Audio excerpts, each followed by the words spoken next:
여자 팀 추월 스케이팅, 예.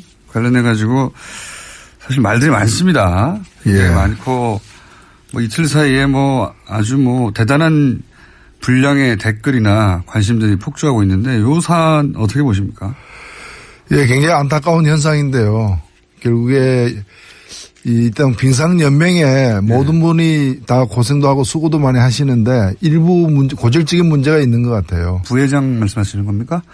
예, 제가 뭐 특징인을 지적하기보다는 실제로 노순영 선수 같은 경우에는 연맹의 어떤 그 실수로 행정착오와 실수로 인해 가지고 그 선수촌에서 나왔다가 뭐 뒤늦게 이렇게 복귀를 했거든요. 올림픽 선수 선발하는데 그런 실수가 있다는 건 잘 이해가 안 가요. 이해가 안 가죠. 예. 근데 얘기를 들어보면은 그 훈련 과정에서도 거의 뭐 왕따 취급을 이미 됐고. 연맹으로부터 받았고, 그런 상태에서 이 경기에서도 보면은 함께 뛰었던 선수들이 납득이 갈 수 없는 행동을 우리 같은 사람이 보더라도 팀추월은 마지막 선수의 그 맞습니다. 순위로다가 모든 게 결정되는데 마지막 선수가 40m나 떨어져서 오고 있는데 그걸 몰랐다는 게 이해가 안 가고. 저는 받아들이기 힘든 진술인 것 같고요. 뭐 전문가들이 그건 말이 안 된다는 얘기를 많이 했죠. 그러니까 경기를 포기하면서까지 누구를 왕따시킨 거라고 해석할 수밖에 없는 거죠. 지금은 이제 선수 개인에 대해서 이제 비난들이 있는데 물론 뭐 선수도 잘못했죠. 잘못했는데 공통적으로 전문가들이 하는 얘기는 올림픽에서 그렇게 큰 대, 4년 만에 한 번 있는 큰 대에서의 작전은 선수 개개인이 마음대로 짜는 게 아니다. 이게 공통적인 지적이에요. 결국은. 그러면 그 코치진 위에 어떤 감독 혹은 뭐 그 위에 연맹 뭐 이게 계속 책임 단위가 올라갈 수밖에 없는 거죠, 이게. 왜 이렇게 했는가. 이거는 꼭 우리 옛날 이 얘기 중에 그 콩쥐 파치 있잖아요. 파치가 콩쥐를 구박하는 거는 파치의 엄마가 콩쥐를 구박하기 때문에 그걸 따라서 하는 거거든요. 엄마가 용인해 준 거죠. 예. 그러니까 연맹이 이 한 선수를 갖다가 이렇게 차별 대우하고 함부로 다루고 있는 것이 저는 감염이 돼가지고 선수들에게도 전이가 된 게 아닌가 이렇게 보입니다. 그래도 된다고 선수들은 그 시스템 안에 있는 거거든요. 선수 개인이 그 팀이 어떻게 움직일지 혹은 뭐 감독 혹은 뭐 연맹이 어떻게 볼지를 무시하고 할 수가 없잖아요. 경기 끝난 뒤에 혼자서 이 노순영 선수가 울고 있는데 그게 팥쥐도 가지 않고 새엄마도 가지 않고 외국인 옆집에 있는 외국인 코치가 와서 이렇게 격려하고 달래주는 그 장면이 많은 걸 시사하고 있다고 봅니다.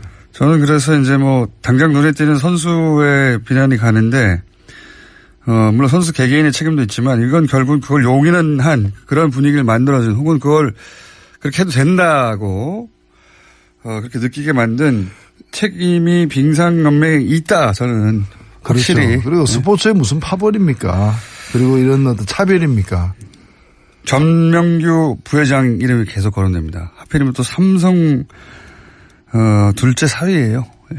아, 그렇습니까? 모른 척 하시고 그러십니까? 둘째 사위로 알려져 있죠. 물론 뭐 가족관계 저는 개인적으로 모릅니다만 네. 그렇게 알려져 있는 것으로. 그러다 보니까 이제 말들이 많습니다. 예, 막강한 권한을 가진 회장이 거론되지 않고 왜 자꾸 부회장이 거론되는가 생각하실 수 있는데 예. 막강한 백그라운드를 가진 분이죠. 이 이야기는 저는 그런데 올림픽이 끝나고 본격적으로 해보겠다. 그렇죠. 지금은 이제 마지막까지 최선을 다하도록 해야죠. 그러니까요. 예, 저희가 굳이 따로 다루지 않는 이유가 그겁니다. 어쨌든 일단은 올림픽이 끝난 이후에 저희가 이 문제를 본격적으로 한번 다뤄보겠습니다. 요거는 이제 대표님의 전문 분야라고 다룰 수 있습니다. 한국 GM. 예. 예. 갑자기 2014년부터 2016년 사이에 엄청난 적자를 쌓으면서 그 전에 흑자였는데. 예. 장사가 안 돼서, 예. 우리 간다? 이러고 나오고 있어요. 예. 그러면서 이제 뭐, 기종 노조 때문이다, 강속 노조 때문이다, 연봉이 높다, 뭐 이런 이유를 갖다 대고 있습니다. 이거 어떻게 보십니까? 전체적으로. 직접 만나셨죠, 어제? 예, 어제 베리앵글 해외 사업 사장인데, 예. 만나고 저는 정말 베리앵글이 했습니다. 아, 그러네요. 베리앵글. 예. 어떻게 이름을 또 그렇게 지어서 찾아왔는지. 네. 이번은 뭐 1월 1일자로 부임한 사람인데 네. 이제 문제를 이제 이 수습하고 해결하는 해결사로 이제 온 거예요. 네. 온 건데 사실은 이 주행 문제는 뭐 귀족 노조 강성 노조 이 얘기는 네. 말도 안 되는 얘기입니다. 말도 안 되는 핑계죠 사실. 네. 정확히 얘기하면 귀족 경영진. 네. 강성 경영진 때문에 생긴 문제예요. 경영진들이 또 이 커다란 적자를 만드는데 크게 기여했다면서요. 그게 여기 한국에 한 200명 정도 와가지고 네. 서울 한남동에 공장은 저 부평에 있는데 인천 부평에 있는데 네. 서울 한남동에 고급 주택에 살면서 5억 내지 10억씩 연봉을 챙겨가면서 네. 그러고 있는 거죠. 그뿐만이 아니라 거주 지원비도 뭐 월세가 2천만 원, 3천만 원짜리 살았다. 전쟁 위험 수당까지 받고 있다는 거 아니에요. 전쟁 위험 수당. DMZ 안에 들어가서 일하고 있는 것도 아닌데.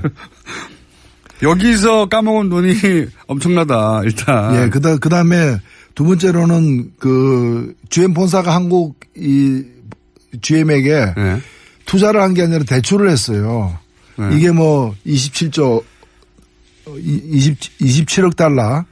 우리 돈으로 약 3조가 넘는 어떤 돈인데 이걸 고금리로 해가지고 또 이자를 갖다 받아갖고 최근에도 이 경영난에 시달리고 자본 잠식 상태인데도 올해 얼마 안 되는 기간 동안에도 4천억을 갖다가 또 가져갔어요. 그래서 이게 지금 한국 정부에서 문제가 돼가지고 네. 이 한국 GM의 2대 주주는 산업은행입니다. 네. 17%를 현재는 갖고 있는데요. 네. 산업은행에서 작년 말에 이 고금리 문제에 대해서 문제를 제기를 했어요.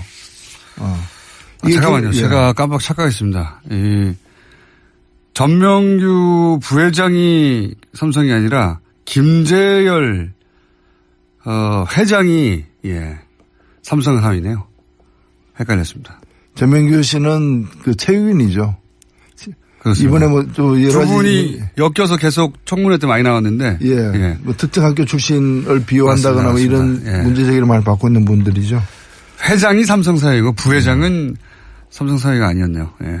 두 분을 헷갈렸습니다. 정정합니다. 예. 어쨌든 삼성이 빙산연맹과 관련은 있습니다. 자, 계속 말씀하시자면 그래서 어제 와서 뭐라고 그랬습니까? 어제 와서는 이제 일단은 오기 전에 상황이 뭔가 하면 군산공장 폐쇄라는 일방적인 그렇죠. 폭탄선을 한 거 아닙니까? 그것도 2월 말까지 결정하라고 예. 우리 가니까. 대책을. 그래서 어제 국회에 온 것은 이제 일종의 그 외교를 하러 온 거예요. 네. 외교를 하러 온 건데 한국 정부의 어떤 지원이 필요하다라는 걸 갖다가 돈 좀 줘 이거 아닙니까? 그 지원을 해주면 우리가 남아서 네. 부평 창원 공장은 살려보겠다. 네. 이제 이런 식인데 사실은 이 지금 실갱이가 작년 말부터 시작이 되었고요. 네. 그 1월 초부터는 여러 차례 저쪽에서 안을 지금 내고 있습니다. 네.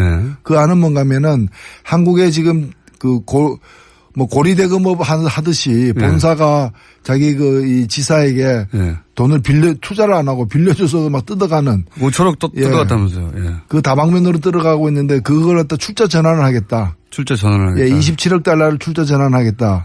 그러면은 현재 산업은행이 17%의 지분을 갖고 있는데 산업은행이 지분율이 떨어지잖아요. 그렇죠. 그래서 지분율을 17%로 유지해라. 그러려면 산업은행이 돈을 더 투자해야 된다는 거죠. 그렇죠. 계산해 보면은 여기서 한 5천억 정도의 추가 투자를 산업은행에 대한 한국에 대한 추가 투자를 요구를 한 겁니다. 5천억. 자기들은 이미 뜯어간 이자로 뜯어간 사실은 한국지만 줄 필요가 없는 돈을 뜯어갔으면서 그걸 추가로 돈을 드리는 게 아니라 그걸 출자 전환하고 그죠? 출자 전환을 하고 남은 뭐 빚들을 그리고 한국 정부는 산업은행이 사실 한국 정부랑 마찬가지죠. 5천억 더 내놓고 거기에. 그러니까 새 돈을 내놓는 게 아니라 이미 들어와 있는 그렇죠. 돈을 갖다가 이제 그게 앞으로 이자를 안 받아가겠다는 뜻 이외에는 아무 뜻도 아닙니다. 새로운 돈이 들어오는 게 아니죠. 투자하는 게 아니고. 그 대신에 이제 자기가 신차 두 종을 배정을 하겠다. 이 신차 두 종을 갖다가 그 개발하는데 앞으로 한 2년 이상 걸리는데 2년 내지 4년 걸리는데 여기에 들어가는 돈이 자기들 계산으로 한 25억 이상이 되는 돈이 들어간다는 거예요. 그래서 그에 또 걸맞는 또 추가 투자를 갖다가 산업은행 등이 해달라. 자기들은 돈을 안 내고 산업은행이 돈 내라는 또 겁니다. 세금 지원도 또 해달라. 그래서 이 두 가지를 다 합하면은 추가로 한국 정부가 한국이 1조 원 넘는 1조 원에 해당되는 돈을 갖다가 더 달라. 그겁니다. 그러면은 창원하고 이 부평 공장을 유지하는데 예. 과거에 한때 우리나라 GM이 제일 많이 생산할 때는 120만 대. 예. 그전에는 2014년까지는 평균 100만 대 연간 생산을 했는데 예. 앞으로 이제 50만 대 수준으로 낮춰가지고 두 공장에서 예. 50만 대 수준의 생산을 계속할 테니까 1조 원 내놔라. 예. 지금 그 배팅을 하고 있는 거죠. 그런 거죠. 뭐 1조 원 내놓고 이렇게 떠나면서는 만약에 떠난 결정을 한다면 돈을 안 줬어 우리가 적자라서 떠난다고 이제 핑계도 되는 거고요. 그 얘기는 어제 분명히 했습니다. 자기들은 한국에 남고 싶다라고 여러 차례 얘기하면서 네. 계속 적자가 발생할 시에는 자기들이 여기 남는 것은 불가능하다. 마치 이제 떠나는 게 아니라 남는 것이 불가능하다. 남는 것이 불가능하다. 이제 그러면서 제가 알고 있는 미국의 페어팩스에 3천억짜리 투자를 해요. 미국에는 또 예. 공장을 여기 폐쇄하고 거기다 사실상 옮기는 거랑 마찬가지입니다. 거기 빼가지고. 그러니까 기본적으로 미국도 트럼프도 급하지 않습니까 지금. 그 세계로 떠났던 미국의 자동차가 돌아오고 있다. 이런 광고를 하고 싶어 하고 실제 GM이 미국으로 돌아온다고 막 광고하고 있어요. 트럼프는. 사실 이거 돌아가는 게 아니거든요. 이게 네. 트럼프가 최근에 트위터에다가 네. 그 한국 군사공장의 폐쇄 소식을 전하면서 네. 이제 GM이 디트로이트로 군산 공장이 네. 뒤에 디트로이트로 돌아오고 있다고 했는데 사실은 이 설비라고 하는 물량이 돌아가는 게 아니에요. 네. 어찌 보면 한국에 있는 그 군사공장에서 생산하던 걸 이제까지 줄여왔는데 네. 글로벌 경영을 하는 GM이 곳곳에서 여러 가지 기술 자기들의 품질의 문제, 네. 가격의 문제 때문에 열세를 철수하는 거죠. 면치 못하고 있어요. 네. 경영 실패예요. 그것 때문에 자기 사업장이 해외에서 줄어들고 있는데 마치 이것이 줄어들어서 미국으로 오는 것처럼 네. 거짓말을 하는 거죠. 광을 파는 거죠. 예. 광을 팔면서 아마 GM은 거기도 장사를 하고 있을 거예요. 우리가 말씀하신 작체 문제 때문에 돌아가는 건데 트럼프 대통령이 광고할 기회를 주고 대신 미국에서도 세제 혜택이나 뭐 돈을 받겠죠. 네. 예. 왜냐하면 트럼프 대통령도 지방선거가 급하니까 중간선거가 한국에는 또 동시에 이렇게 돈 안 주면 떠난다 협박하는 거고. 그렇습니다. 정확한 얘기입니다. 돈 줘도 떠날 것 같아요, 저는. 한 2년 있다가, 한 1, 2년 있다가. 호주에서도 그렇게 해가지고 지원했는데 나중에 떠나버렸잖아요. 예, 그렇기 때문에 이제 이 투자에 대한 확약서를 사실 받아야 된다는 얘기도 많습니다. 우리가 네. 이제 일단은 먼저 제기되고 있는 어제 제가 이제 이 베리앵걸 씨에게 얘기를 했습니다. 네. 당신들이 국회에 찾아온 거는 환영하는데 네. 군산 공장 폐쇄하기 전에 찾아왔어야 됐다. 그렇죠. 그래가지고 자기들이 어려움이 있다면 이런 어려움이 있는데 같이 해결하자라고 얘기를 했었어야 됐다. 네. 너무 늦었다. 또 두 번째는 뭔가 하면은 당신들이 여러 의혹이 있다. 네. 어제 그 사람들이 와가지고 노조가 어떻고 이런 얘기 한마디도 안 했어요. 안 통하니까. 안 통하는 거죠. 네. 아니 그 20년 근무해가지고 300만 원 받고 있는데 네. 노조 얘기를 뭐 하랍니까? 아니 자기 임원들 집값만 월세가 3천만 원이었다는데요. 그러니까요. 그래서 여기 어제 그 와가지고 와온 사람들에게 제가 이거 공동조사단을 만들자. 14단을. 그래서 지금 제기되고 있는 의혹이 뭔가 하면은 GM 본사 내지 다른 해외 공장에서 만든 부품을 우리나라에 보내가지고 완성차 만드는 부분도 있어요. 네. 이때 부품을 갖다 값을 엄청 올려가지고 그렇죠. 한국 사업장에서 돈을 더 많이 지불하도록 만드는 거. 한국 GM이 손해를 보게 만들고 있죠, 계속. 예. 그 다음에 연구개발했다고 기술을 갖다 갖고 오면서 그렇죠. 연구개발하는데 든 돈을 부풀려가지고 뜯어내는. 미국에서 개발하고 있는데 개발비는 우리나라에 된다든가. 네, 그런 그렇죠. 것도 있고요. 예. 그것도 부풀려가지고. 예. 그 다음에 이제 고금리 대출. 완전 말이 안 되는 거죠, 진짜 이거는. 네. 아니 형제간에 돈 빌려줘 놓고 네. 거기다가 일반인보다 더 많은 이자를 뜯어내는 그런 식인 거죠. 동생이 은행에서 좋은 조건으로 대출받고 있는데 형이 돈을 빌려주고 고금리로 땡겨가는 거예요. 그러니까 아버지가 아들 대학교 등록금을 내면서 그럼 본인이 아버지가 낼 수 있는 거잖아요. 네. 근데 그렇게 안 하고 빌려주는 형식을 취해야 돼. 그다음에 이걸 고금리로 해가지고 은행보다 더 훨씬 비싸게. 예. 더 비싸게 하는. 그래서 악덕 아버지인 거죠. 악덕 아버지. 그래서 이 아들이 내지 않아도 될 돈을 마구 뜯어가면서 아들을 빚 때문에 얹힌 겁니다, 지금 현재. 그래서 제가 이걸 그래서 적자라고. 이 조사를 하는데 노조라거나 다른 주주들, 투자자들도 포함해서 산업은행과 함께 그 한국 GM 경영진과 함께 심사를 하자라고 이제 제안을 했어요. 그랬더니 답변이 뭔가 하면은 산업은행하고 자기들이 이 제3자 기관에다가 맡겨서 실사하겠다는 거예요. 네. 그러면서 그 실사할 때 뭐를 실사할 것인지를 산업은행하고 협상하겠다는 거예요. 산업은행도. 산업은행이 자세를 똑바로 갖춰야 돼요. 과거에 론스타나 이렇게 먹튀들 사건들 보면 그쪽 이제 외국 자본만의 문제가 아니라 그 외국 자본이 요구하는 것을 받아주고 거기 보조를 맞춰주고 이익을 공유하거나 하는 소위 검은머리 외국인들이 있었거든요. 그러니까 이런 그 외국 자본들이 우리나라 시스템을 마음대로 할 수 없으니까 그 한국 시스템 내에서 그들을 도와주는 사람들이 꼭 있었어요. 잘 드러나지 않는. 그걸 믿고 있는 게 아닌가 싶기도 한데요. 산업은행은 사실 공적 자금입니다. 그 다루고 있는 돈이. 세금이죠, 세금. 예, 그래서 자기들이 그냥 사기업이 아닌 거죠. 국채은행인데요. 예. 예. 그래서 산업은행이 처음에 GM에 대한 한국 GM에 대한 지분이 28%였어요. 예. 근데 지금은 이제 17%인데 예. 초기에 28%이 시절에는 산업은행의 동의 없이 제2대 주주의 동의 없이 어떠한 사업장도 폐쇄를 못하게 돼 있었어요. 그렇죠. 자산 매각도 안 되고. 예. 근데 지금은 그게 가능하게 돼 있는데 그렇더라도 2대 주주인데 예. 군산공장을 갖다가 문 닫겠다고 하는데 산업은행이 반대표 안 던졌다는 거죠. 기권했다는 거예요. 예, 그러니까 기권했다는 건데 산업은행 사실상 동의했다고 볼 수밖에 없죠. 지난 15년간 한국 GM에 소위 이제 미국 경영진들이 뭔가 구워 삶아 놓은 게 아닌가 특정 담당자들이나 특정 그래서 검은 머리 외국인들이 어딘가 있는 거 아닌가 싶은 의혹이 계속 듭니다. 이렇게 자신있게 배짱을 가지고 튀긴다는 게, 2대 주주가 어떻게 나올 줄 모른다고 치면, 이거 곤란한 거 아닙니까? 그렇죠. 네. 그래서 산업은행도 다급하니까, 네. 이 회사 자체가 지금 무너지는 상황이고, 무너진다기보다 이게 노조가 돈을 많이 요구해서 무너지는 것이 아니라, 노조는 파업 안 할 테니까. 그러니까요. 노조는 떠나지 말라고 하고 있는 거예요. 떠나지 마라. 모든 조건을 받아들이겠다. 네. 임금 동결하겠다. 뭐 하겠다. 벌써 2014년부터 그걸 했어요. 네. 근데 계속해서 물량을 줄이고 경영 실패, 기술 개발 실패 등을 통해서 물량을 갖다가 적자 3조 뭐 줄여 나가면서 회사가 위험해지니까 작년부터 산업은행도 다급해서 이제 여러 가지 요구를 하기 시작했는데 최근까지 이르도록 저는 산업은행과 그다음에 산자부 등 어떤 우리나라 라인들이 계속해서 이제 GM 본사에서까지 날라와가지고 이 사람이 지금 베리 앵글이 일주일에 한 번씩 일을 초부터 왔다 그래요 한국에. 본인 말로는 일주일에 한 번씩 와가지고 여러 안을 던졌습니다. 여러 안 던졌는데 이걸 갖다가 속으로 끙끙 앓으면서 지고서 어쩔 줄 몰라 하면서 이 2달이 지난 겁니다 지금까지. 그리고 이상합니다. 갑자기 뒤통수 맞듯이 군산공장 폐쇄라는 일방적 결정을 얻어맞은 거죠. 뭐 산업은행에 계신 분이나 혹은 산자부 쪽에서 억울할 수도 있는데 그런 의혹을 가질 만한 과거의 역사가 있거든요. 그러니까 우려를 할 수밖에 없는 거예요. 누군지는 모르겠는데 혹은 뭐 아예 없을 수도 있지만 그러지 않고서야 이게 왜 이렇게 됐는가 하는 의혹을 가질 수 있는 거죠 사실.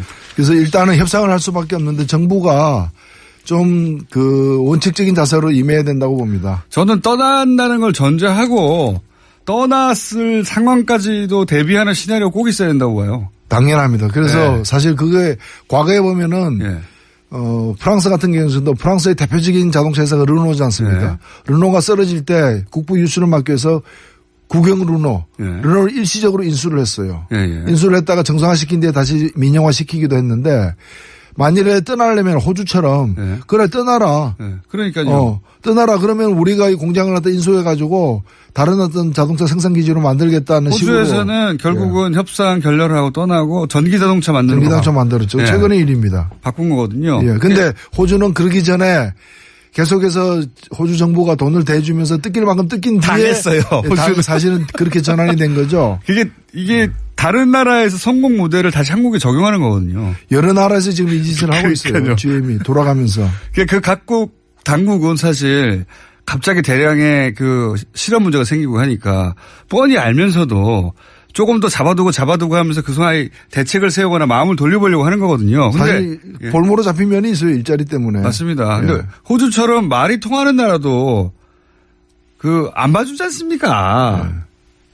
자기들 뿌리가 같은데 안 봐줘요. 안 봐주고 가는데 우리가 무슨 대단한 인연이 있다고. 그렇기 때문에 저는 이 GM을 다루기 위해서 협상은 해야 되는데 우리도 당근과 채찍을 다 들고 해야 되는 것이고. 맞습니다. 그리고 지렛대가 있어야 되기 때문에 그것이 그 경영 악화의 원인이 뭔지에 대해서. 그러니까요.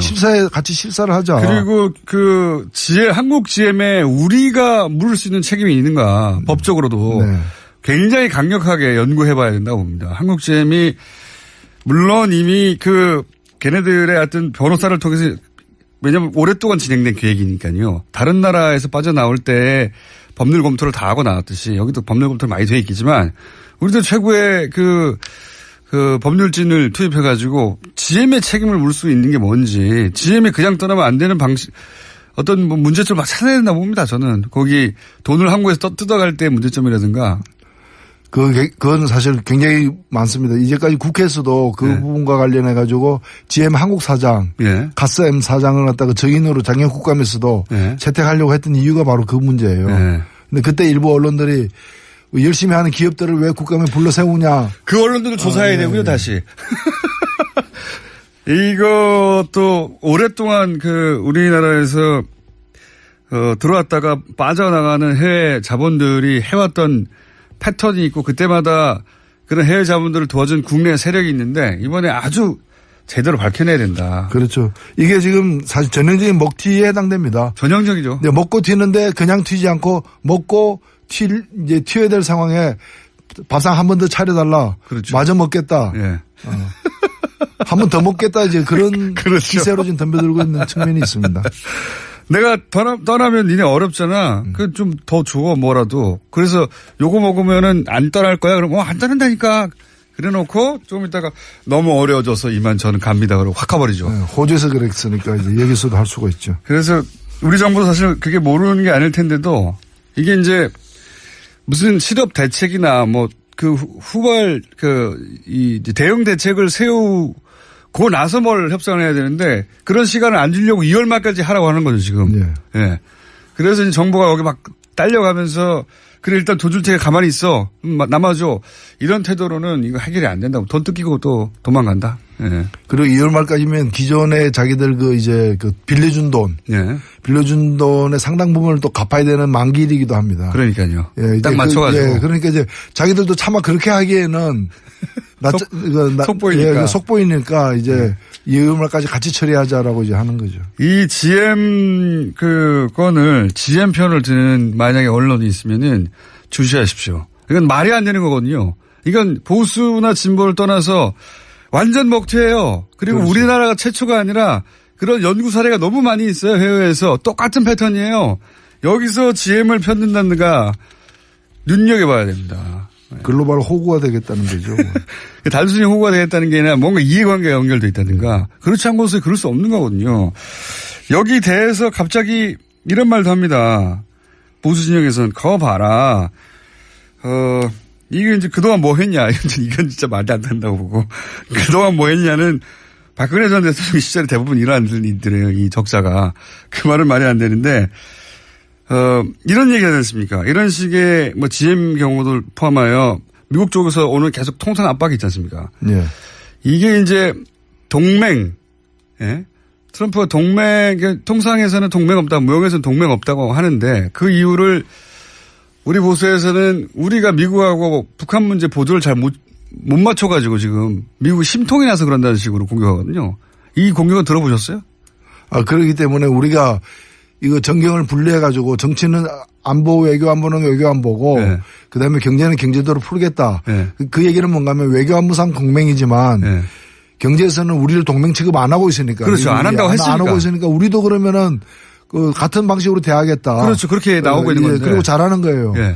왜냐하면 일본 같은 경우에는 이번에 철강 문제만 하더라도 일본은 규제에서 뺐습니다. 네. 근데 왜 우리는 규제 대상이에요? 그럼 그 논리, 보수의 논리는 뭔가 하면 경제도 동맹이라는 건데 네. 그 논리라면은 일본은 미국의 동맹이지만 한국은 동맹이 아니라는 동맹 취급 못 받고 있는 거예요. 그러니까요. 화는 우리가 내야죠. 화는 우리가 내야 되는데 당연히 그래야 되는데 그게 당연한 건데 이제 미국이 하는 일은 무조건 옳다고 전제하고 시작하니까 혹은 받아들여야 된다고 전제하고 시작하니까. 그거야말로 머슴의식이죠. 머슴의식. 종주국이 하는데 하에 따라서 해야지 왜 고개를 빳빳이 쳐드느냐 이 얘기죠. 아니죠. 정주국에서 통상은 동맹 아니니까 좀 제대로 싸워보자고 이렇게 나오는데 아닙니다. 우리는 동맹입니다. 원하시는 대로 하십시오. 이거밖에 없잖아요. 그렇죠. 보수의 선택은. 그러니까 지금 정부가 잘못해가지고 승질이 나니까 동맹 아니라고 하는 거다. 이런 식으로 대응하는. 말도 그러니까 안 되는 저는 홍준표 대표 뭐 하는지 모르겠어요. 이럴 때 미국 가야 되는 거예요. 이럴 때 야당답게 미국 가가지고 여당은 그 국가 간의 관계가 있기 때문에 함부로 못하는 얘기를 여기서 해야 되는 거예요. 당신들 동맹인데 왜 이러느냐. 그러니까요. 일본은 철강 봐주고 왜 우리는 철강에 대해서 혹독한 과세를 하려고 그러느냐. 국고란 동맹을 계속 지켜왔는데. 네. 네? 그 얘기를 해야지 그냥 가서 막 한핵 줍시오 이런 핵국을 할 게 아니라는 거죠. 한핵 줍시오. 저는 이 보수의 논리가 말도 안 된다고 생각하는데 이걸 은밀히 했으면 또 모르겠어요. 대놓고 말하잖아요. 동맹 아니라고 경제에서는. 통상은 동맹 아니라고 대통령 입으로 계속 말하는데 여러 나라에 대해서 우리나라를 포함해서. 그런데 우리가 동맹인데 어떻게 똑같이 상대할 수 있느냐 대응할 수 있느냐 이게 말이 됩니까? 이게 뭐 대한민국이 미국을 먹여 살리기 위해서 존재하는 것처럼 얘기를 해서는 안 되죠. 자, 마지막 이야기 하나만 해볼까요? 서울시장 선거 어떻게 될 것 같으십니까? 안철수 대표 출마할까요? 안철수 대표 출마하면 노회찬 대표 출마합니까? 1대1로 하면 이기죠, 제가. 꼭 그걸 제가 뭐 얘기해야 합니까? 그럼 안철수 대표는 저기 자유한국당 후보하고 뭐 단일화하거나 연대하고 또 노회찬 대표는 박원순 서울시장하고 시장님 물러서시죠. 제가 하겠습니다. 이렇게 딜이 되는 거 아닙니까? 1대 하면. 아니요, 뭐 1대1로 하면 누가 나가도 이기겠죠. 웬만하면 이긴다고 봅니다. 혹시 나가실 계획은 있으십니까? 예? 나가실 계획은 있으십니까? 1대1이 되면요. 1대1이 되면. 서울시장 되시면 재밌을 것 같아요. 서울시장 되셔도, 예, 여기 고정 출연해 주십시오. 기종노조 때문이다, 강성노조 때문이다, 연봉이 높다, 뭐 이런 이유를 갖다 대고 있습니다. 이거 어떻게 보십니까? 전체적으로. 직접 만나셨죠, 어제? 예, 어제 베리앵글 그 해외 사업 사장인데, 예. 만나고 저는 정말 베리앵글이 했습니다. 아, 그러네요. 베리앵글. 예. 어떻게 이름을 또 그렇게 지어서 찾아왔는지. 네. 이번은 뭐 1월 1일자로 부임한 사람인데, 네. 이제 문제를 이제 이 수습하고 해결하는 해결사로 이제 온 거예요. 네. 온 건데, 사실은 이 주연 문제는 뭐 귀족 노조, 강성 노조 이 얘기는 네. 말도 안 되는 얘기입니다. 말도 안 되는 핑계죠, 사실. 예. 정확히 얘기하면 귀족 경영진. 예. 강성 경영진 때문에 생긴 문제예요. 경영진들이 또 이 커다란 적자를 만드는데 크게 기여했다면서요. 그게 여기 한국에 한 200명 정도 와가지고 네. 서울 한남동에 공장은 저 부평에 있는데 인천 부평에 있는데 네. 서울 한남동에 고급 주택에 살면서 5억 내지 10억씩 연봉을 챙겨가면서 네. 그러고 있는 거죠. 그뿐만이 아니라 거주 지원비도 뭐 월세가 2천만 원, 3천만 원짜리 살았다. 전쟁 위험 수당까지 받고 있다는 거 아니에요. 전쟁 위험 수당. DMZ 안에 들어가서 일하고 있는 것도 아닌데. 여기서 까먹은 돈이 엄청나다, 일단. 예, 그 다음에 두 번째로는 그 GM 본사가 한국 이 GM에게 네. 투자를 한 게 아니라 대출을 했어요. 네. 이게 뭐 27억 달러. 이게 우리 돈으로 약 3조가 넘는 어떤 돈인데 이걸 고금리로 해가지고 또 이자를 갖다 받아갖고 최근에도 이 경영난에 시달리고 자본 잠식 상태인데도 올해 얼마 안 되는 기간 동안에도 4천억을 갖다가 또 가져갔어요. 그래서 이게 지금 한국 정부에서 문제가 돼가지고 네. 이 한국 GM의 2대 주주는 산업은행입니다. 네. 17%를 현재는 갖고 있는데요. 네. 산업은행에서 작년 말에 이 고금리 문제에 대해서 문제를 제기를 했어요. 잠깐만요. 제가 깜빡 착각했습니다. 이 전명규 부회장이 삼성이 아니라 김재열 회장이 삼성 사위네요. 헷갈렸습니다. 전명규 씨는 그 체육인이죠. 그렇습니다. 이번에 뭐 또 여러 두 분이 엮여서 계속 청문회 때 많이 나왔는데. 예. 뭐 특정 학교 출신을 비호한다거나 뭐 이런 문제 제기를 많이 받고 있는 분들이죠. 회장이 삼성 사위고 부회장은 삼성 사위가 아니었네요. 예. 두 분을 헷갈렸습니다. 정정합니다. 예. 어쨌든 삼성이 빙산연맹과 관련은 있습니다. 자, 계속 말씀하시자면, 그래서 어제 와서 뭐라고 그랬습니까? 어제 와서는 이제 일단은 오기 전에 상황이 뭔가면 군산공장 폐쇄라는 일방적인 그렇죠. 폭탄선을 한 거 아닙니까? 그것도 2월 말까지 결정하라고 예. 우리 가니까. 대책을. 그래서 어제 국회에 온 것은 이제 일종의 그 외교를 하러 온 거예요. 네. 외교를 하러 온 건데 한국 정부의 어떤 지원이 필요하다라는 걸 갖다가 돈 좀 줘 이거 아닙니까? 그 지원을 해주면 우리가 남아서 네. 부평 창원 공장은 살려보겠다. 네. 이제 이런 식인데 사실은 이 지금 실갱이가 작년 말부터 시작이 되었고요. 네. 그 1월 초부터는 여러 차례 저쪽에서 안을 지금 내고 있습니다. 네. 그 안은 뭔가면은 한국에 지금 고리대금업 하듯이 본사가 자기 이 지사에게 돈을 투자를 안 하고 빌려줘서 막 뜯어가는. 5천억 뜯어갔다면서요. 예. 그 다방면으로 들어가고 있는데 그걸 갖다 출자 전환을 하겠다. 출자 전환을 하겠다. 예, 27억 달러를 출자 전환하겠다. 그러면은 현재 산업은행이 17%의 지분을 갖고 있는데 산업은행이 지분율이 떨어지잖아요. 그렇죠. 그래서 지분율을 17%로 유지해라. 그러려면 산업은행이 돈을 더 투자해야 된다는 거죠. 그렇죠. 계산해 보면은 여기서 한 5천억 정도의 추가 투자를 산업은행에 대한 한국에 대한 추가 투자를 요구를 한 겁니다. 5천억. 자기들은 이미 뜯어간 이자로 뜯어간 사실은 한국지면 줄 필요가 없는 돈을 뜯어갔으면서 그걸 추가로 돈을 드리는 게 아니라 그걸 출자 전환하고 그죠? 출자 전환을 하고 남은 빚들을 그리고 한국 정부는 산업은행이 사실 한국 정부랑 마찬가지죠. 5천억 더 내놓고 거기에. 그러니까 새 돈을 내놓는 하나 시나리오 꼭 있어야 된다고 봐요. 당연합니다. 그래서 사실 그게 과거에 보면은 프랑스 같은 경우에도 프랑스의 대표적인 자동차 회사가 르노지 않습니까? 르노가 쓰러질 때 국부 유수를 막기 위해서 국영 르노를 일시적으로 인수를 했어요. 인수를 했다가 정상화시킨 뒤에 다시 민영화시키기도 했는데 만일에 떠나려면 호주처럼 그래 떠나라. 그러니까요. 떠나라 그러면 우리가 이 공장을 갖다 인수해가지고 다른 어떤 자동차 생산 기지로 만들겠다는 식으로. 호주에서는 결국은 협상 결렬을 하고 떠나고 전기 자동차 만드는 전기 자동차 만들었죠. 최근의 일입니다. 바꾼 거거든요. 근데 호주는 그러기 전에 계속해서 호주 정부가 돈을 대주면서 뜯길 만큼 뜯긴 뒤에 당했어요. 호주는 사실은 그렇게 전환이 된 거죠. 이게 다른 나라에서 성공 모델을 다시 한국에 적용하는 거거든요. 여러 나라에서 지금 이 짓을 하고 있어요. GM이 돌아가면서.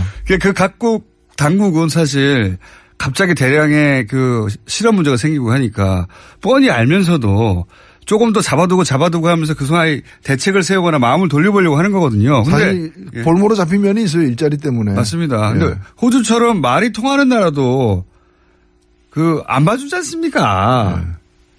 자기들 뿌리가 같은데 안 봐줘요. 안 봐주고 가는데 우리가 무슨 대단한 인연이 있다고. 그렇기 때문에 저는 이 GM을 다루기 위해서 협상은 해야 되는데 우리도 당근과 채찍을 다 들고 해야 되는 것이고. 맞습니다. 그리고 지렛대가 있어야 되기 때문에 그것이 그 경영 악화의 원인이 뭔지에 대해서 그러니까요.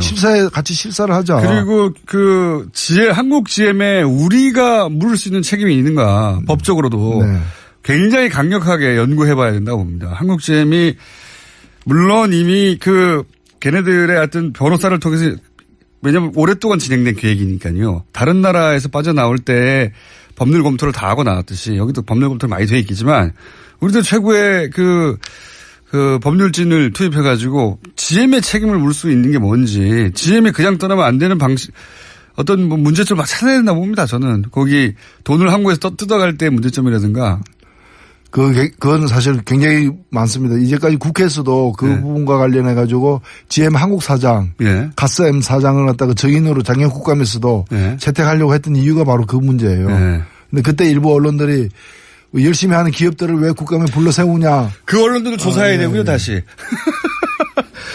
이것도 오랫동안 우리나라에서 들어왔다가 빠져나가는 해외 자본들이 해왔던 패턴이 있고 그때마다 그런 해외 자본들을 도와준 국내 세력이 있는데 이번에 아주 제대로 밝혀내야 된다. 그렇죠. 이게 지금 사실 전형적인 먹튀에 해당됩니다. 전형적이죠. 네, 먹고 튀는데 그냥 튀지 않고 먹고 튀어야 될 상황에 밥상 한 번 더 차려달라. 그렇죠. 마저 먹겠다. 한 번 더 먹겠다. 이제 그런 기세로 지금 덤벼들고 있는 측면이 있습니다. 내가 떠나면 니네 어렵잖아.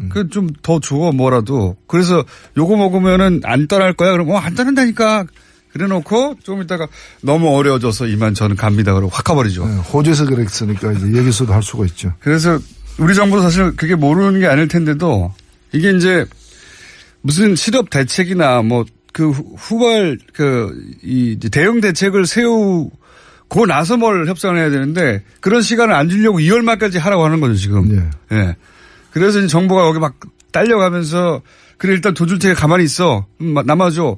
이런 태도로는 이거 해결이 안 된다고. 돈 뜯기고 또 도망간다. 예. 그리고 2월 말까지면 기존에 자기들 빌려준 돈. 예. 빌려준 돈의 상당 부분을 또 갚아야 되는 만기이기도 합니다. 그러니까요. 예, 딱 맞춰가지고. 그러니까 이제 자기들도 차마 그렇게 하기에는 속보이니까. 속보이니까 이제 2월 말까지 같이 처리하자라고 이제 하는 거죠. 이 GM 건을 GM 편을 드는 만약에 언론이 있으면은 주시하십시오. 이건 말이 안 되는 거거든요. 이건 보수나 진보를 떠나서 완전 먹튀예요. 그리고 그렇죠. 우리나라가 최초가 아니라 그런 연구 사례가 너무 많이 있어요. 해외에서. 똑같은 패턴이에요. 여기서 GM을 편든다든가 눈여겨봐야 됩니다. 글로벌 호구가 되겠다는 거죠. 단순히 호구가 되겠다는 게 아니라 뭔가 이해관계 게 아니라 이미 들어와 있는 그렇죠. 돈을 갖다가 이제 그게 앞으로 이자를 안 받아가겠다는 뜻 이외에는 아무 뜻도 아닙니다. 새로운 돈이 들어오는 게 그러니까 아니죠. 투자하는 게 아니고. 네. 그 대신에 이제 자기가 신차 두 종을 배정을 하겠다. 네. 이 신차 두 종을 갖다가 개발하는데 앞으로 한 2년 이상 걸리는데 2년 내지 4년 걸리는데 여기에 들어가는 돈이 자기들 계산으로는 한 25억 이상이 되는 돈이 들어간다는 거예요. 그래서 그에 또 걸맞는 또 추가 투자를 갖다가 산업은행 등이 해달라. 자기들은 돈을 안 내고 산업은행이 돈 내라는 겁니다. 또 세금 지원도 또 해달라. 그래서 이 두 가지를 다 합하면은 추가로 한국 정부가 한국이 1조 원 넘는 1조 원에 해당되는 돈을 갖다가 더 달라. 그겁니다. 그러면은 창원하고 이 부평 공장을 유지하는데 과거에 한때 우리나라 GM이 제일 많이 생산할 때는 120만 대. 그전에는 2014년까지는 평균 100만 대 연간 생산을 했는데 앞으로 이제 50만 대 수준으로 낮춰가지고 두 공장에서 50만 대 수준의 생산을 계속할 테니까 1조 원 내놔라. 지금 배팅을 하고 있는 거죠. 그런 거죠. 뭐 1조 원 내놓고 이렇게 떠나면서는 만약에 떠난 결정을 한다면 돈을 안 줬어 우리가 적자라 써란다고 이제 핑계도 되는 거고요. 그 얘기는 어제 분명히 했습니다. 자기들은 한국에 남고 싶다라고 여러 차례 얘기하면서 계속 적자가 발생할 시에는 자기들이 여기 남는 것은 불가능하다.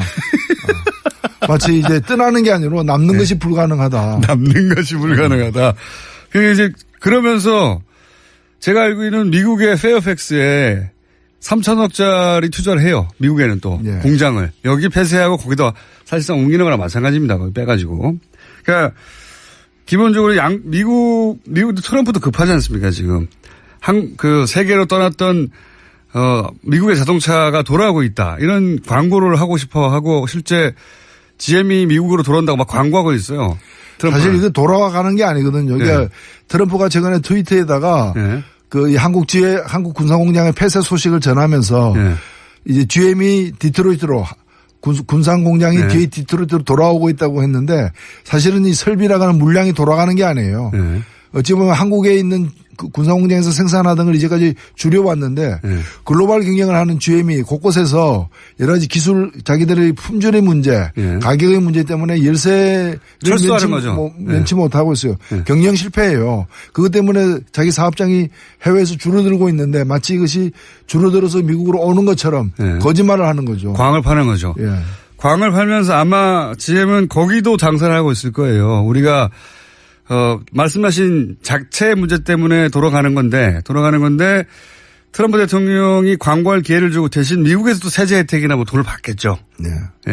왜냐하면 트럼프 대통령도 지방선거가 급하니까 중간선거가 한국에는 또 동시에 이렇게 돈 안 주면 떠난다 협박하는 거고. 그렇습니다. 정확한 얘기입니다. 돈 줘도 떠날 것 같아요 저는. 한 2년 있다가 한 1, 2년 있다가 호주에서도 그렇게 해가지고 지원했는데 나중에 떠나버렸잖아요.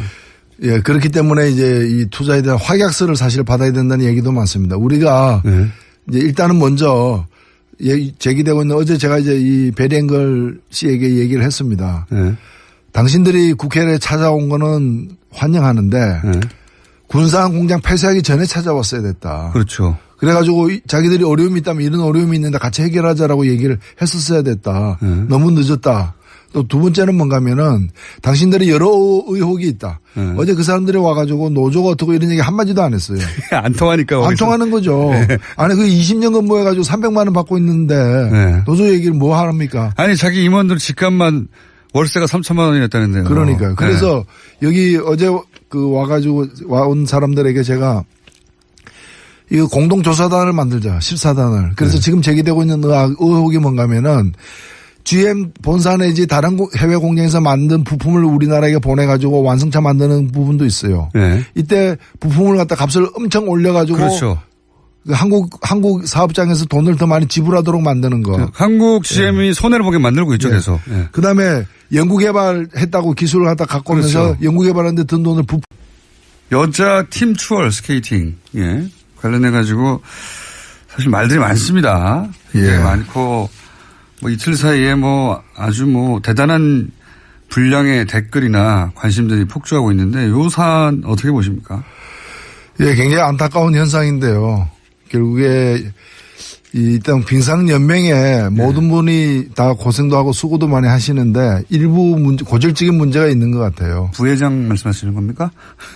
제가 뭐 특정인을 지적하기보다는 실제로 그 노순영 선수 같은 경우에는 연맹의 어떤 그 실수로 행정착오와 실수로 인해 가지고 그 선수촌에서 나왔다가 뭐 뒤늦게 이렇게 복귀를 했거든요. 올림픽 선수 선발하는데 그런 실수가 있다는 건 잘 이해가 안 가죠. 예. 근데 얘기를 들어보면은 그 훈련 과정에서도 거의 뭐 왕따 취급을 이미 됐고. 연맹으로부터 받았고 그런 상태에서 이 경기에서도 보면은 함께 뛰었던 선수들이 납득이 갈 수 없는 행동을 우리 같은 사람이 보더라도 팀추월은 마지막 선수의 그 맞습니다. 순위로다가 모든 게 결정되는데 마지막 선수가 40m나 떨어져서 오고 있는데 그걸 몰랐다는 게 이해가 안 가고 저는 받아들이기 힘든 진술인 것 같고요. 뭐 전문가들이 그건 말이 안 된다는 얘기를 많이 했죠. 그러니까 경기를 포기하면서까지 누구를 왕따시킨 거라고 해석할 수밖에 없는 거죠. 지금은 이제 선수 개인에 대해서 이제 비난들이 있는데 물론 뭐 선수들도 잘못했죠. 잘못했는데 공통적으로 전문가들이 하는 얘기는 올림픽에서 그렇게 큰데 4년 만에 한 번 있는 큰 데에서의 작전은 선수 개개인이 마음대로 짜는 게 아니다. 이게 공통적인 지적이에요. 결국은. 그러면 그 코치진 위에 어떤 감독 혹은 뭐 그 위에 연맹 뭐 이게 계속 책임 단위가 올라갈 수밖에 없는 거죠 이게. 왜 이렇게 했는가. 이거는 꼭 우리 옛날 이 얘기 중에 그 콩쥐 파치 있잖아요. 네.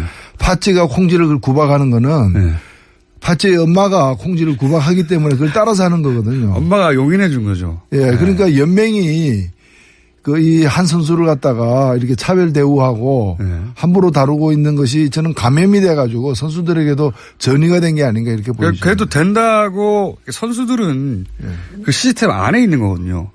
선수 개인이 그 팀이 어떻게 움직일지 혹은 뭐 감독 혹은 뭐 연맹이 어떻게 볼지를 무시하고 할 수가 없잖아요. 경기가 끝난 뒤에 혼자서 이 노순영 선수가 울고 있는데 그게 팥쥐도 가지 않고 새엄마도 가지 않고 외국인 옆집에 있는 외국인 코치가 와서 이렇게 격려하고 달래주는 그 장면이 많은 걸 시사하고 있다고 봅니다. 저는 그래서 이제 뭐 당장 눈에 띄는 선수의 비난이 가는데 물론 선수 개개인의 책임도 있지만 이건 결국 그걸 용인한 한 그런 분위기를 만들어준 혹은 그걸 그렇게 해도 된다고 그렇게 느끼게 만든 책임이 빙상연맹에 있다 저는 확실히. 그렇죠. 그리고 스포츠에 무슨 파벌입니까? 그리고 이런 어떤 차별입니까? 전명규 부회장 이름이 계속 거론됩니다. 하필이면 또 삼성 둘째 사위예요. 예. 아 그렇습니까? 모른 척 하시고 그러십니까? 둘째 사위로 알려져 있죠. 물론 뭐 가족관계 저는 개인적으로 모릅니다만 그렇게 알려져 있는 것으로. 그러다 보니까 이제 말들이 많습니다. 예, 막강한 권한을 가진 회장이 거론되지 않고 왜 자꾸 부회장이 거론되는가 생각하실 수 있는데 막강한 백그라운드를 가진 분이죠. 이 이야기는 저는 그런데 올림픽이 끝나고 본격적으로 해보겠다. 그렇죠. 지금은 이제 마지막까지 최선을 다하도록 해야죠. 그러니까요. 예, 저희가 굳이 따로 다루지 않는 이유가 그겁니다. 어쨌든 일단은 올림픽이 끝난 이후에 저희가 이 문제를 본격적으로 한번 다뤄보겠습니다. 요거는 이제 대표님의 전문 분야라고도 할 수 있습니다. 한국GM. 예. 예. 갑자기 2014년부터 2016년 사이에 엄청난 적자를 쌓으면서 그 전에 흑자였는데. 예. 장사가 안 돼서, 예. 우리 간다? 이러고 나오고 있어요. 예. 그러면서 이제 뭐. 풀려가지고 뜯어내는. 미국에서 개발하고 있는데 개발비는 우리나라에 된다든가. 네, 그렇죠. 그런 것도 있고요. 예. 그것도 부풀려가지고. 예. 그 다음에 이제 고금리 대출. 완전 말이 안 되는 거죠, 진짜 이거. 네. 아니 형제간에 돈 빌려줘 놓고 네. 거기다가 일반인보다 더 많은 이자를 뜯어내는 그런 식인 거죠. 동생이 은행에서 좋은 조건으로 대출받고 있는데 형이 돈을 빌려주고 고금리로 땡겨가는 거예요. 그러니까 네. 아버지가 아들 대학교 등록금을 내면서 그럼 본인이 아버지가 낼 수 있는 거잖아요. 네. 근데 그렇게 안 하고 빌려주는 형식을 취해야 돼. 그다음에 이걸 고금리로 해가지고 은행보다 더 훨씬 비싸게. 예. 더 비싸게 하는. 그래서 악덕 아버지인 거죠. 악덕 아버지. 그래서 이 아들이 내지 않아도 될 돈을 마구 뜯어가면서 아들을 빚 때문에 얹힌 겁니다, 지금 현재. 그래서 네. 제가 이걸 그래서 적자라고. 이 조사를 하는데 노조라거나 다른 주주들, 네. 투자자들도 포함해서 산업은행과 함께 네. 그 한국GM 경영진과 함께 심사를 하자라고 이제 제안을 했어요. 그랬더니 답변이 뭔가 하면은 산업은행하고 자기들이 이 제3자 기관에다가 맡겨서 실사하겠다는 거예요. 그러면서 그 실사할 때 뭐를 실사할 것인지를 산업은행하고 협상하겠다는 거예요. 산업은행도. 산업은행이 자세를 똑바로 갖춰야 돼요. 과거에 론스타나 이렇게 먹튀들 사건들 보면 그쪽 이제 외국 자본만의 문제가 아니라 그 외국 자본이 요구하는 것을 받아주고 거기 보조를 맞춰주고 이익을 공유하거나 하는 소위 검은머리 외국인들이 있었거든요. 그러니까 이런 그 외국 자본들이 우리나라 시스템을 마음대로 할 수 없으니까 그 한국 시스템 내에서 그들을 도와주는 사람들이 꼭 있었어요. 잘 드러나지 않는. 그걸 믿고 있는 게 아닌가 싶기도 한데요. 산업은행은 사실 공적 자금입니다. 그 다루고 있는 돈이. 세금이죠, 세금. 예, 그래서 자기들이 그냥 사기업이 아닌 거죠. 국채은행인데요. 예. 예. 그래서 산업은행이 처음에 GM에 대한 한국GM에 대한 지분이 28%였어요. 예. 근데 지금은 이제 17%인데 예. 초기에 28%이 시절에는 산업은행의 동의 없이 제2대 주주의 동의 없이 어떠한 사업장도 폐쇄를 못하게 돼 있었어요. 그렇죠. 자산 매각도 안 되고. 예. 근데 지금은 그게 가능하게 돼 있는데 그렇더라도 2대 주주인데 예. 군산공장을 갖다가 문 닫겠다고 하는데 산업은행이 반대표 안 던졌다는 거죠. 기권했다는 거예요. 예, 그러니까 기권했다는 건데 산업은행 사실상 동의했다고 볼 수밖에 없죠. 지난 15년간 한국GM에 소위 이제 미국 경영진들이 뭔가 구워 삶아 놓은 게 아닌가 특정 담당자들이나 특정 그래서 검은머리 외국인들이 어딘가에 있는 거 아닌가 싶은 의혹이 계속 듭니다. 이렇게 자신있게 배짱을 가지고 튀긴다는 게, 2대 주주가 어떻게 나올 줄 모른다고 치면, 이거 곤란한 거 아닙니까? 그렇죠. 네. 그래서 산업은행도 다급하니까, 네. 이 회사 자체가 지금 무너지는 상황이고, 무너진다기보다 이게 노조가 돈을 많이 요구해서 무너지는 것이 아니라 노조는 파업 안 할 테니까. 그러니까요. 노조는 떠나지 말라고 하고 있는 거죠. 떠나지 마라. 모든 조건을 받아들이겠다. 네. 임금 동결하겠다. 뭐 하겠다. 벌써 2014년부터 그걸 했어요. 네. 근데 계속해서 물량을 줄이고 경영 실패, 기술 개발 실패 등을 통해서 물량을 갖다가 적자 3조 뭐.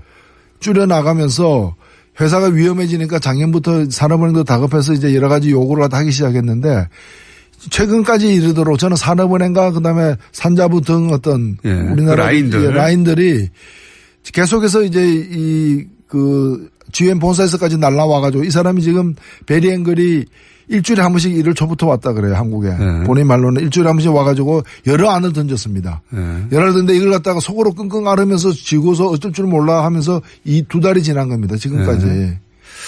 그리고 이상합니다. 갑자기 뒤통수 맞듯이 군산공장 폐쇄라는 일방적 결정을 얻어맞은 거죠. 뭐 산업은행에 계신 분이나 혹은 산자부 쪽에서 억울할 수도 있는데 그런 의혹을 가질 만한 과거의 역사가 있거든요. 그러니까 우려를 할 수밖에 없는 거예요. 누군지는 모르겠는데 혹은 뭐 아예 없을 수도 있지만 그러지 않고서야 이게 왜 이렇게 됐는가 하는 의혹을 가질 수 있는 거죠, 사실. 그래서 일단은 협상을 할 수밖에 없는데 정부가 좀 원칙적인 자세로 임해야 된다고 봅니다. 저는 떠난다는 걸 전제하고 떠났을 상황까지도 대비한